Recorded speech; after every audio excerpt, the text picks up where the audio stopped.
ഹിജ്റ 2-ാം വർഷം.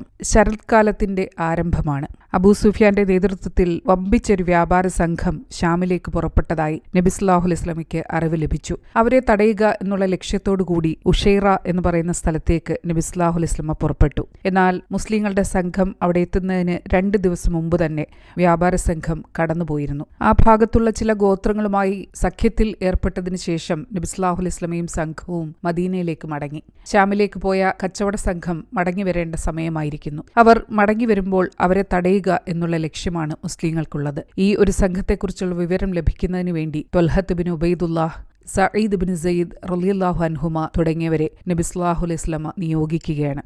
അവർ ഹൗറായിൽ താമസിച്ചുകൊണ്ട് മടങ്ങിവരുന്ന കച്ചവട സംഘത്തെക്കുറിച്ചുള്ള വിവരങ്ങൾ ശേഖരിക്കുകയാണ്.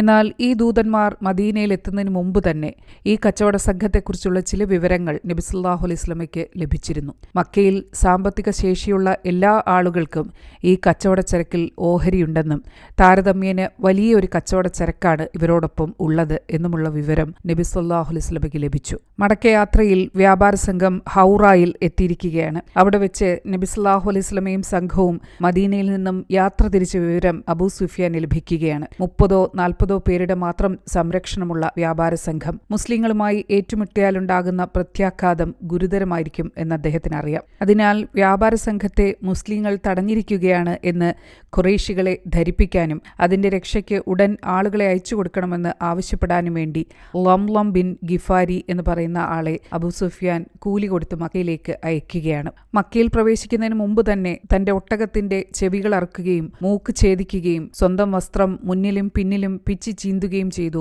ലംലം. അതിനുശേഷം ഒട്ടകപ്പുറത്ത് കയറി അട്ടഹസിച്ചുകൊണ്ടാണ് മക്കയിൽ പ്രവേശിക്കുന്നത്. ഖുറൈശികളെ, നിങ്ങളുടെ ധനം അബൂ സുഫ്യാന്റെ പക്കലാണ്. മുസ്ലിങ്ങൾ അത് തടഞ്ഞു വെച്ചിരിക്കുന്നു. അത് നിങ്ങൾക്ക് ലഭിക്കുമെന്ന് തോന്നുന്നില്ല. അതുകൊണ്ട് സഹായിപ്പീൻ. ഇത് കേൾക്കേണ്ട താമസം അബൂജഹൽ കഅബയുടെ സമീപത്ത് ജനങ്ങളെ വിളിച്ചുകൂട്ടുകയാണ്.